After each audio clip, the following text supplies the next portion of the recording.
당신의 관대함은 걷어지고 있습니다. 공정한 교환으로가 아닙니다.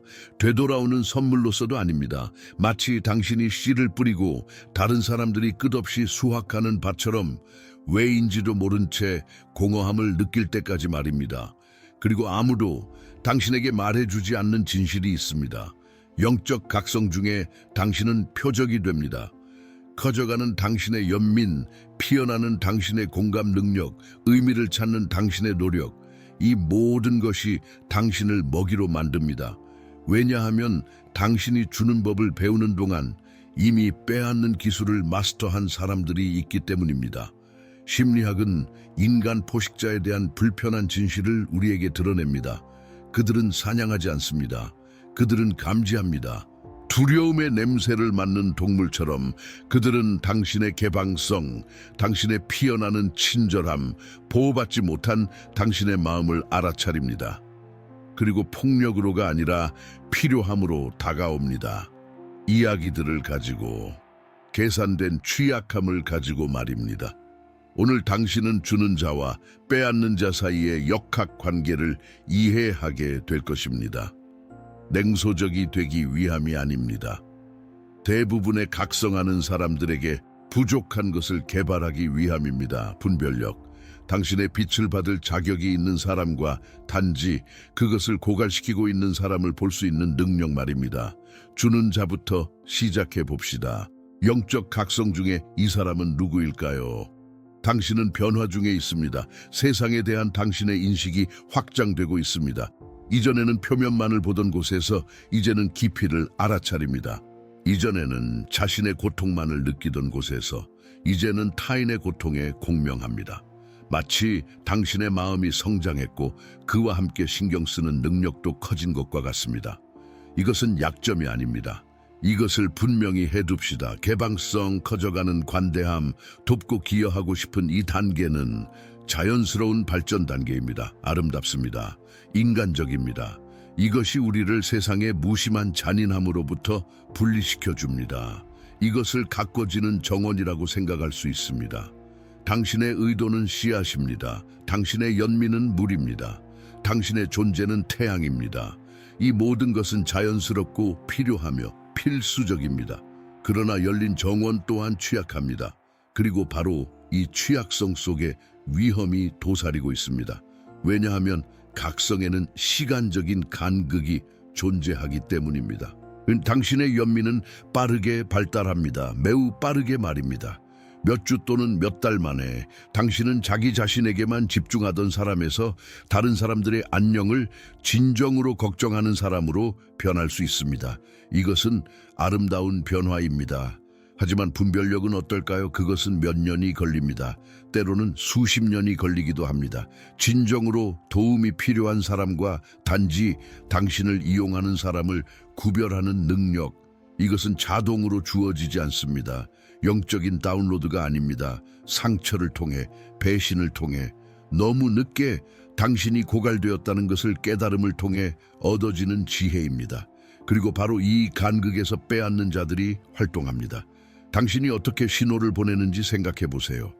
비언어적이고 의도적이지 않지만 어둠 속의 등대처럼 명확한 신호 말입니다. 당신이 더 공감 능력이 커졌을 때 당신의 몸짓 언어는 변했습니다. 당신의 시선은 더 따뜻해졌습니다. 당신의 감정적인 개방성이 눈에 띄게 되었습니다. 당신은 더 쉽게 네라고 말합니다. 더 오래 경청합니다. 이전이라면 당신을 멀어지게 했을 행동들을 용인합니다. 당신에게는 이것이 성장입니다. 심리적 포식자들에게는 이것이 기회입니다. 거의 사람들이 이해하지 못하는 심리적 원칙이 있습니다. 포식자들은 민감성을 향수처럼 감지합니다. 극적이지 않고 종종 의식적이지도 않지만 실제입니다. 특정 동물들이 폭풍 전의 기압 변화를 감지할 수 있는 것처럼 특정 사람들은 누군가가 개방적이고 취약하며 주려고 할 때 그것을 감지할 수 있습니다. 그리고 그들은 다가옵니다. 이제 빼앗는 자의 원형에 대해 이야기해 봅시다. 그리고 여기에 중요한 것이 있습니다. 우리는 모든 이기적인 사람들에 대해 말하는 것이 아닙니다. 세상은 자기 자신을 먼저 생각하는 사람들로 가득합니다. 그것은 인간적입니다. 우리는 정교한 착취자들에 대해 이야기하는 것입니다. 당신의 개방성에서 기회를 인지하고 의식적으로든 무의식적으로든 추출하기 위한 전략을 세우는 사람들 말입니다. 빼앗는 자들은 악당의 가면을 쓰고 나타나지 않습니다. 그들은 상처받고 궁핍한 모습으로 다가옵니다. 겉으로는 존경할 만한 모습으로 말입니다. 그들은 당신이 개발하고 있는 지점들, 연민 공감 변화를 만들고자 하는 열망, 정확히 닿는 이야기들을 공유합니다. 그리고 그들에 대한 당신의 초기 판단은 진실합니다. 당신은 진정으로 도움이 필요한 사람을 돕고 있다고 믿습니다. 하지만 패턴을 관찰하세요. 주의 깊게 관찰하세요. 처음에는 요구가 작습니다. 하소연, 조언, 옆에 있어주는 것. 당신은 자신이 유용하고 가치 있다고 느낍니다. 마치 당신의 영적 여정이 마침내 실질적인 목적을 찾은 것처럼 말입니다. 그리고 그들은 겉으로 드러나는 감사함으로, 인정으로 당신도 그들을 믿을 수 있다는 암묵적인 약속과 함께 받습니다. 하지만 상호작용은 결코 실현되지 않습니다. 그리고 요구는 커집니다. 이제는 단순한 하소연이 아니라 위기입니다. 이제는 단순한 조언이 아니라 그들 자신이 만든 문제들을 당신이 해결해 달라는 요구입니다. 이제는 단순한 존재가 아니라 끊임없는 이용 가능성입니다. 그리고 당신이 망설일 때, 마침내 불균형의 무게를 느낄 때, 그들은 당신이 그들을 위해 옆에 있어 주었던 모든 순간들을 미묘하게 상기시킵니다. 마치 당신의 관대함이 당신이 짊어진 빚인 것처럼 말입니다. 그리고 당신은 스스로에게 묻습니다. 내가 연민을 베푸는 것인가 아니면 순진한 것인가? 이 질문은 분별력의 시작입니다. 당신 안에 무언가가 질문을 시작하는 순간입니다. 선량함이 아니라 그것을 어떻게 나누어 주는지에 대한 지혜를 말입니다. 모든 필요가 당신의 책임이 되어서는 안 된다는 것을 깨닫는 순간입니다. 모든 고통을 당신이 짊어져서는 안 된다는 것을, 무제한의 관대함은 미덕이 아니라 자기 파괴라는 것을, 빼앗는 자들은 특정한 메커니즘으로 작동합니다. 그리고 이 메커니즘을 인식하는 것이 의식적인 주는 자가 되는 것과 텅 비도록 고갈된 감정적 저수지가 되는 것의 차이입니다. 먼저 그들은 시험합니다. 작은 요청들. 몇 분 동안 제 얘기를 들어줄 수 있나요? 이것에 대해 조언 좀 해주실 수 있나요? 이것은 무해해 보입니다. 그리고 많은 경우 그렇습니다. 하지만 그들이 실제로 하는 일은 당신의 반응성을 측정하는 것입니다. 당신은 네라고 말했나요? 그들을 돕기 위해 자신의 필요를 제쳐두었나요? 경계를 설정하지 않고 그들의 감정을 흡수했나요? 만약 그렇다면 당신은 그들의 시험을 통과한 것입니다. 당신은 베푸는 사람입니다. 그리고 이제 당신은 낙인 찍혔습니다. 이제 당신은 그들을 봅니다. 영적 각성 상태에 있는 베푸는 사람들, 그들의 특징적인 취약성 분별력보다 앞서는 연민, 그리고 받는 사람들, 그 개방성을 기회로 식별하는 사람들. 하지만 인물들을 보는 것만으로는 충분하지 않습니다. 우리는 그 메커니즘을 이해해야 합니다. 이 소지는 정확히 어떻게 작동할까요? 친절함으로 시작된 일이 어떻게 영적 소진으로 끝날까요? 이 역학을 이해하지 못하면 당신은 단지 다른 얼굴들과 함께 같은 패턴을 반복할 것입니다. 그러니 우리는 착취의 해부학을 밝혀낼 것입니다. 도덕적 판단으로서가 아니라 심리적 인식으로서 말입니다. 왜냐하면 이것들은 자연 법칙의 정확성으로 작동하는 힘이기 때문입니다. 첫 번째 단계는 항상 같습니다. 가면. 받는 사람은 결코 자신의 의도를 알리지 않고 나타나지 않습니다. 그는 나는 당신이 자신의 온전함에 의문을 가질 때까지 당신의 에너지를 소진시키러 왔다고 말하지 않습니다. 아닙니다. 그는 취약한 모습으로 나타납니다. 그는 상처받은 모습으로 나타납니다. 그는 당신이 제공하는 바로 그것에 감탄하며 나타납니다. 당신은 정말 현명해요. 정말 자비롭고요. 이걸 정말로 이해하는 사람을 만난 적이 없어요. 그리고 바로 그 순간 베푸는 사람 안에서 무언가가 불타오릅니다. 마침내 누군가가 자신이 키워온 것의 가치를 알아주기 때문입니다. 누군가가 자신의 영적 길의 깊이를 인정해주기 때문입니다. 그리고 그 이상 누군가가 그를 필요로 합니다. 철학자들은 오래전부터 이를 간파했습니다. 약한 자들은 자신의 약점을 무기로 삼는다고, 그리고 받는 사람은 이것을 능숙하게 해냅니다. 그는 자신의 필요를 요구로서가 아니라 당신의 위대함에 대한 초대처럼 제시합니다. 저 좀 도와주실 수 있나요? 당신만이 이것을 이해할 수 있을 거예요. 그리고 진정한 연민에 이끌린 베푸는 사람은 문을 엽니다. 왜냐하면 보세요. 베푸는 사람은 순진한 것이 아닙니다. 그는 자신의 영적 본성이 진정으로 가치 있게 여기는 것에 반응하고 있습니다. 고통을 덜어주고 지혜를 나누며 변화의 통로가 되는 것. 문제는 연민이 아닙니다. 문제는 이 연민이 상대방이 누구인지에 대한 어떤 분별력도 없이 제공된다는 것입니다. 그리하여 두 번째 단계가 시작됩니다. 점진적인 추출. 처음에는 작은 요청들입니다. 합리적인 요청들. 몇 분 동안 제 얘기를 들어줄 수 있나요? 이것에 대해 아는 책이 있나요? 어떤 자비로운 사람이라도 자연스럽게 할 만한 일들입니다.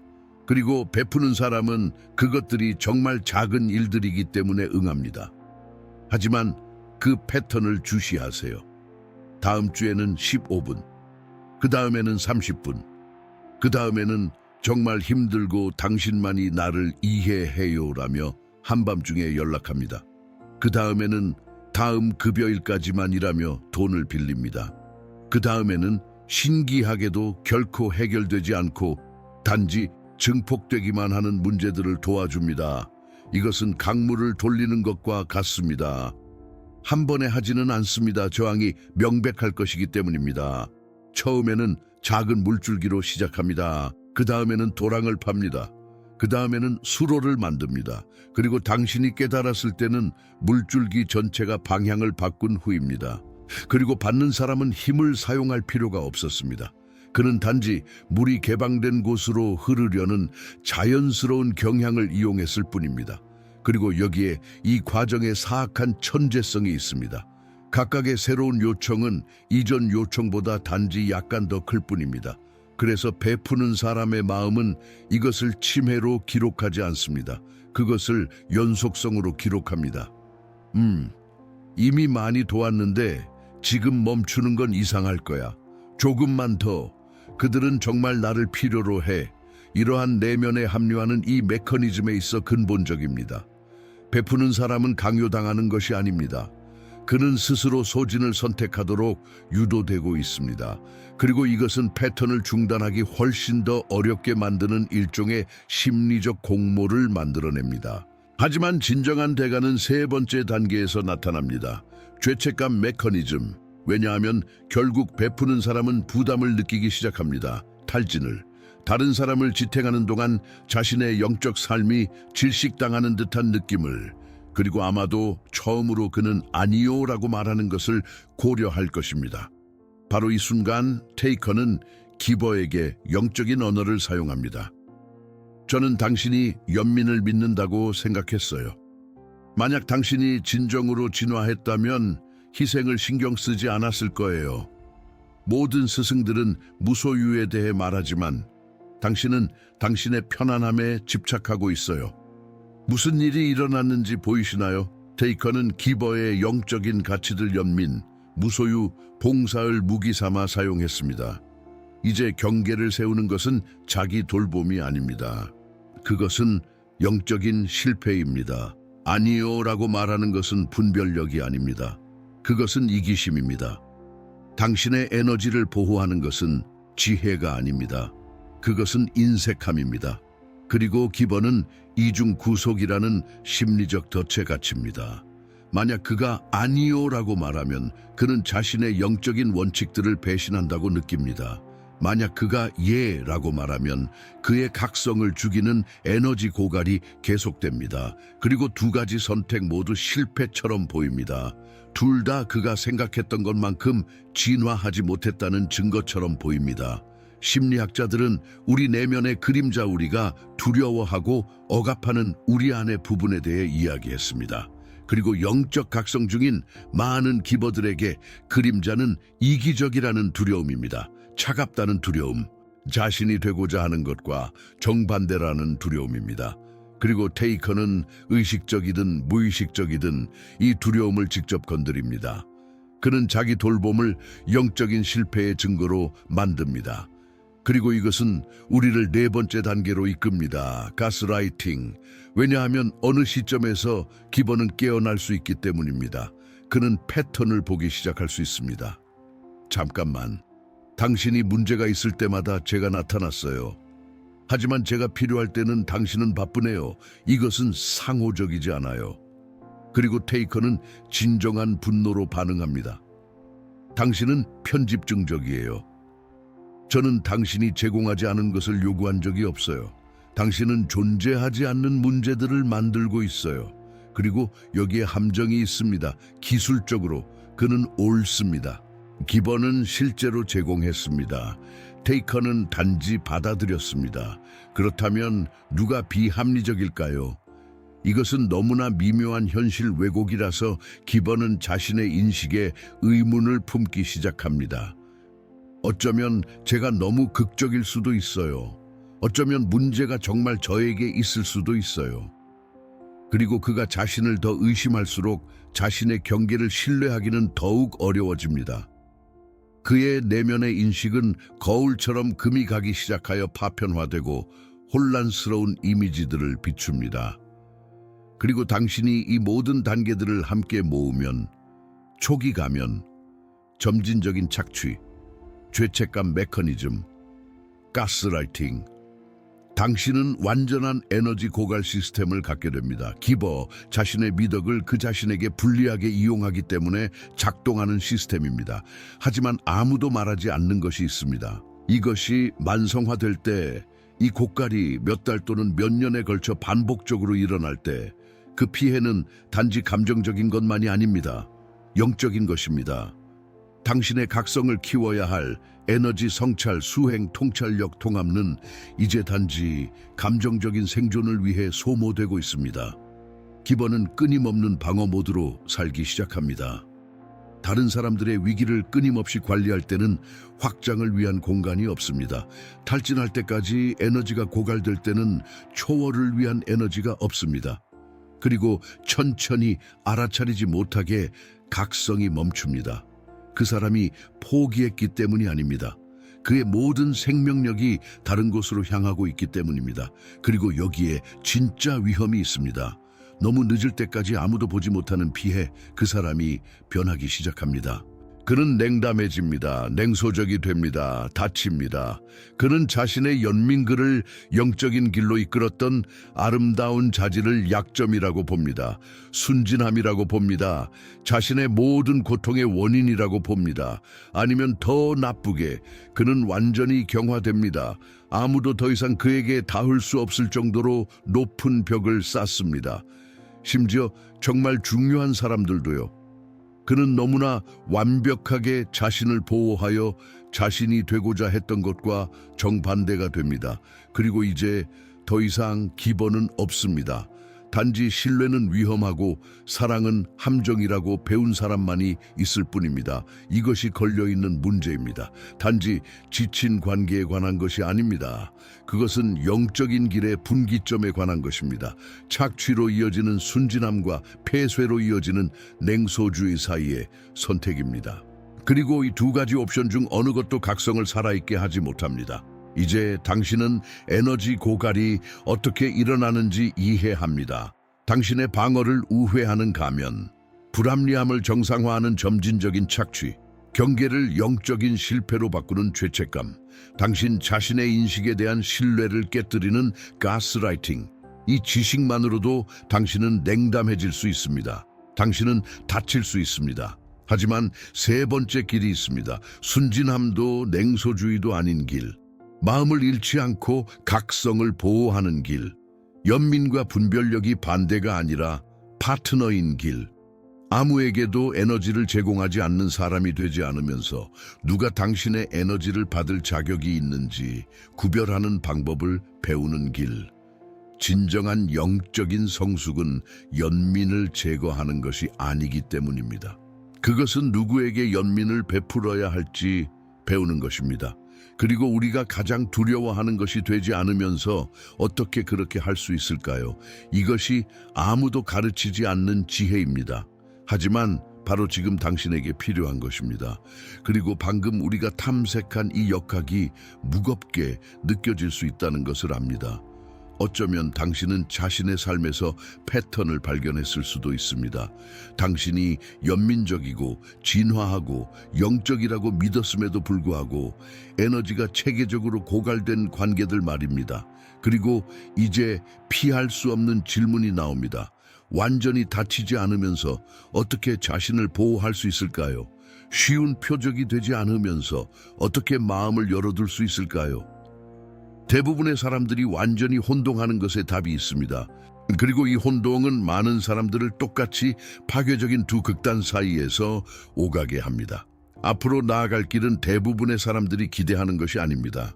더 높은 벽을 쌓는 것도 아니고 모두에게 냉소적이고 불신하는 사람이 되는 것도 아닙니다. 그것은 훨씬 더 정교하고 훨씬 더 강력한 것에 관한 것입니다. 그것은 지혜와 연민을 통합하는 것에 관한 것입니다. 그것은 분별력에 관한 것입니다. 그리고 여기에 앞으로 당신의 관계를 완전히 바꿔놓을 결정적인 차이가 있습니다. 냉소주의는 당신이 모든 사람에게 문을 닫는 것입니다. 그것은 지혜로 위장한 외상 후 반응입니다. 냉소적인 사람은 말합니다. 사람들은 모두 똑같고 모두 나를 이용할 것이니 나는 모두로부터 나를 보호할 것이다. 그것은 감정적으로 황폐한 땅입니다. 몇몇 나무가 병들었다는 이유로 숲 전체를 태워버리는 것입니다. 분별력은 완전히 다릅니다. 분별력은 말합니다. 나의 에너지를 받을 자격이 있는 사람들이 있고 나의 에너지를 고갈시킬 사람들이 있다. 그리고 나는 그들 사이를 구별할 능력이 있다. 신중하게 선택하되 진정한 연결에 열려 있는 것입니다. 지혜로운 사람들은 이것을 선택적 애정이라고 불러왔습니다. 깊이 사랑할 수는 있지만 무분별하게 사랑하지는 않는 능력, 마음을 닫는 것이 아닙니다. 현명하게 마음을 인도하는 것입니다. 가장 귀한 씨앗을 어디에 심을지 신중하게 선택하는 정원사와 몇몇 해충이 나타났다는 이유로 정원 전체에 불을 지르는 사람의 차이를 생각해 보십시오. 한쪽은 생명을 건설합니다. 다른 한쪽은 두려움 때문에 모든 것을 파괴합니다. 하지만 문제는 여기에 있습니다. 분별력은 당신이 징후를 알 때만 작동합니다. 그리고 대부분의 사람들은 이미 완전히 지쳐 있을 때, 가면이 완전히 벗겨졌을 때에야 비로소 자신이 착취자와 상대하고 있었다는 것을 깨닫습니다. 그런 피해가 너무 깊어지기 전에 실시간으로 식별할 수 있는 적신회에 대해 이야기해 봅시다. 첫째, 말과 행동의 불일치. 착취자들은 당신이 듣고 싶어 하는 말을 정확히 하는데 능숙합니다. 당신은 나에게 너무 중요해요. 나는 우리의 우정을 너무 소중히 여겨요. 갚을게요. 약속해요. 하지만 행동을 주시하십시오. 행동은 말이 숨기는 진실을 드러냅니다. 만약 어떤 사람이 끊임없이 상호 호혜에 대해 이야기하지만 당신이 필요할 때 결코 나타나지 않는다면 행동을 믿으십시오. 둘째, 관계의 실제 깊이보다 더 빠르게 커지는 요청. 착취자들은 서두릅니다. 그들은 빠르게 당신의 한계를 시험합니다. 당신이 잘 알지도 못하는 사람이 이미 상당한 부탁, 상당한 시간, 감정적 또는 재정적 자원을 요청하고 있습니다. 건강한 관계는 유기적으로 깊어집니다. 착취는 인위적으로 가속화됩니다. 셋째, 상호 호혜에 대한 저항. 상대방이 베풀 차례일 때 어떻게 반응하는지 주시하십시오. 착취자들은 항상 완벽한 변명을 가지고 있습니다. 지금 어려운 시기를 겪고 있어요. 내가 할 텐데 하지만. 그리고 이상하게도 이 어려운 시기는 결코 끝나지 않습니다. 그들은 항상 받기만 하고 결코 진정으로 주지는 않습니다. 그리고 이에 대해 직면하면 그들은 상황을 뒤집습니다.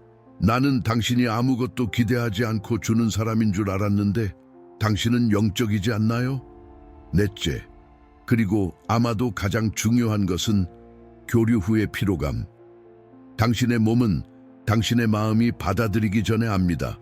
그 사람과 시간을 보낸 후에 기운이 빠지고 지치고 작아진 느낌이 듭니까? 영양을 공급하는 관계는 심지어 정서적 지원과 노력을 포함하더라도 당신을 공허하게 만들지 않고 연결감을 느끼게 합니다. 당신의 몸이 보내는 신호를 신뢰하는 법을 배우십시오. 그것은 작동하는 고대의 지혜입니다. 그리고 이제 우리는 고요한 마음 채널이 항상 옹호해 온 것, 즉 현대 문화가 연결과 소속감에 대해 가르치는 거의 모든 것에 반하는 것에 도달했습니다. 전략적 고독. 우리 문화는 혼자 있는 것을 실패로 간주합니다. 마치 사람들과 떨어져 있는 시간이 필요하다는 것이 당신이 반사회적이거나 차갑거나 연결할 수 없다는 것을 의미하는 것처럼 말입니다. 하지만 이것은 선전입니다. 주는 사람들을 항상 이용 가능하고 항상 접근 가능하며 항상 취약하게 유지함으로써 착취자들에게 이득이 되는 선전입니다. 고독은 외로움이 아닙니다. 그것은 존엄입니다. 그것은 다른 사람들의 요구, 기대, 조작으로부터 떨어져 당신 자신과 다시 연결되는 신성한 공간입니다. 당신이 다른 사람의 정서적 필요를 채우려고 노력하지 않을 때 당신이 누구인지 재충전하고 재조정하고 기억하는 곳입니다. 심리학자들은 자아 형성에 대해 이야기했습니다. 다른 사람의 투사나 필요로부터 분리되어 당신이 진정으로 누구인지가 되는 과정입니다. 그리고 이 과정은 거리를 필요로 합니다. 혼자만의 시간을 필요로 합니다. 처벌로서가 아니라 보호로서, 성장으로서. 씨앗을 생각해 보세요. 씨앗은 빛으로 나오기 전에 흙 속의 어둠 속에서 혼자 있어야 합니다. 너무 일찍 빛에 노출되면 시들어 버립니다. 여러분의 영적 성장도 마찬가지입니다. 뿌리가 미래의 성장을 지탱할 만큼 충분히 깊게 내릴 수 있도록 외부의 시선과 요구로부터 보호받는 어둠의 시간이 필요합니다. 착취하는 사람들과 거리를 두는 것은 삶에서 도망치는 것이 아닙니다. 그것은 자신의 삶을 되찾는 것입니다. 그리고 내면의 고요함을 진정으로 받아들이고 자신 안에서 진정한 평화를 키워나갈 때 일어나는 매우 심오한 것이 있습니다.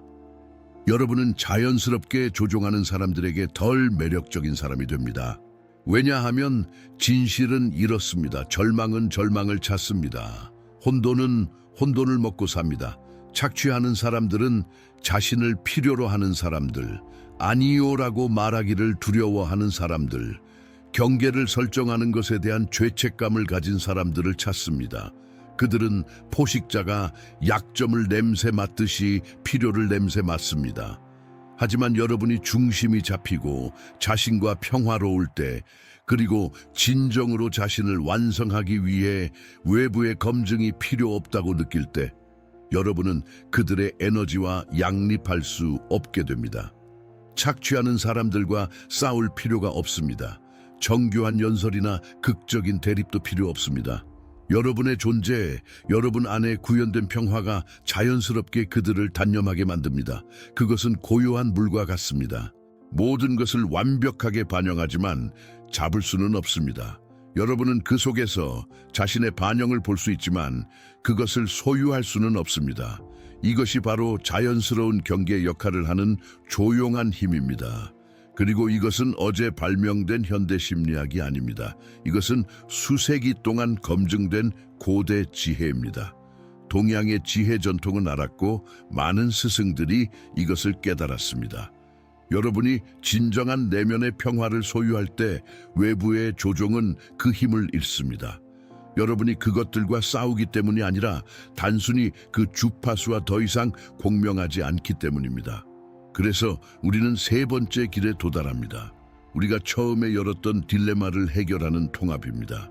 여러분은 연민을 가질 수 있고 동시에 보호받을 수 있습니다. 이 두 가지는 서로 반대되는 것이 아닙니다. 사실 진정한 연민은 보호를 요구합니다. 왜냐하면 여러분이 가지고 있지 않은 것을 줄 수는 없기 때문입니다. 그리고 만약 여러분이 착취하는 사람들에게 끊임없이 에너지를 빼앗긴다면 여러분은 자신의 에너지를 진정으로 받을 자격이 있는 사람들에게 줄 진정한 것이 아무것도 없을 것입니다. 영적으로 성장하는 것이 학대를 받아들이는 것을 의미하지 않습니다. 감정적인 발판이 되는 것을 의미하지 않습니다. 슬픈 이야기와 도움을 요청하는 손을 내미는 누구에게든 자신의 평화를 희생하는 것을 의미하지 않습니다. 진정한 깨달음은 현실을 명확하게 보는 것을 포함합니다. 그리고 현실은 조종을 포함합니다. 여러분이 허락한다면 여러분의 선량함을 이용할 사람들이 있다는 것을 포함합니다. 이것을 보는 것은 냉소적인 것이 아닙니다. 성숙한 것입니다. 필요한 것입니다. 이 채널의 사명은 항상 이것이었습니다. 존엄성, 지혜, 심리적 면역력. 여러분은 순진하지 않으면서 선할 수 있습니다. 착취에 취약하지 않으면서 사랑할 수 있습니다. 실제적인 인간 역학에 눈을 크게 뜨고 영적인 길을 걸을 수 있습니다. 그러니 여기에 여러분의 즉각적인 단계가 있습니다. 오늘 지금 당장 할 수 있는 모든 것을 변화시키기 시작할 수 있는 어떤 것입니다. 상호작용 후 자신의 에너지를 관찰하세요. 그 사람에 대해 생각하는 것이 아닙니다. 그들을 좋아하거나 지지해야 하는 이유에 대해 스스로에게 하는 이야기가 아닙니다. 여러분의 몸이 어떻게 느끼는지 관찰하세요. 에너지가 넘치나요? 아니면 고갈되었나요? 확장되어 있나요? 아니면 위축되어 있나요? 가볍나요? 아니면 무겁나요? 누가 여러분의 에너지를 고갈시키나요? 누가 진정으로 상호작용하나요? 마음속으로 목록을 만드세요. 솔직해지세요. 그리고 작은 요청부터 아니요라고 말하는 연습을 하세요. 이것이 진정한 경계 설정입니다. 거대한 대립으로 시작할 필요는 없습니다. 작은 것부터 시작하세요. 아니요, 오늘은 어려울 것 같아요. 아니요, 제 상황과 맞지 않네요. 복잡한 설명 없이, 변명 없이 명확하고 단호하게 아니요라고 하세요. 그리고 정기적으로, 의도적으로 재조정을 위해 고독으로 돌아가세요. 도피처로서가 아니라 영적인 수행으로서, 내면의 평화를 유지하는 데 필요한 것으로서 말이죠. 그리고 이것으로 끝내겠습니다. 여러분의 깨달음은 자신의 내면 작업을 거부하는 사람들에게 에너지를 빼앗기기에는 너무나 중요합니다. 여러분의 여정, 성장, 평화, 이 모든 것은 신성합니다. 그리고 여러분에게는 그것들을 보호할 권리가 있습니다. 아니, 책임이 있습니다. 여러분의 평화를 보호하세요. 현명하게 선택하세요. 그리고 필요할 때 혼자 걸으세요. 이것은 두려움의 말이 아닙니다. 이것은 힘의 말입니다. 존엄성의 말입니다. 깊은 자기 존중의 말입니다. 만약 이 영상이 여러분에게 공명했다면, 그 인지의 클릭을 느꼈다면 좋아요를 누르고 채널을 구독해 주세요. 왜냐하면 여기 고요한 마음에서는 피상적인 긍정성이 아닌 실제적인 심리적 지혜를 탐구하기 때문입니다. 그리고 훨씬 더 많은 것이 기다리고 있습니다. 그리고 전략적 고독의 힘을 더 깊이 탐구하고 싶다면 다음 추천 영상이 바로 그 주제를 다룹니다. 클릭하고 존엄성을 가지고 깨달음의 여정을 계속하세요. 다음 영상에서 만나요. 그리고 기억하세요. 여러분은 에너지를 고갈시키는 관계가 아닌 영향을 공급하는 관계를 받을 자격이 있습니다.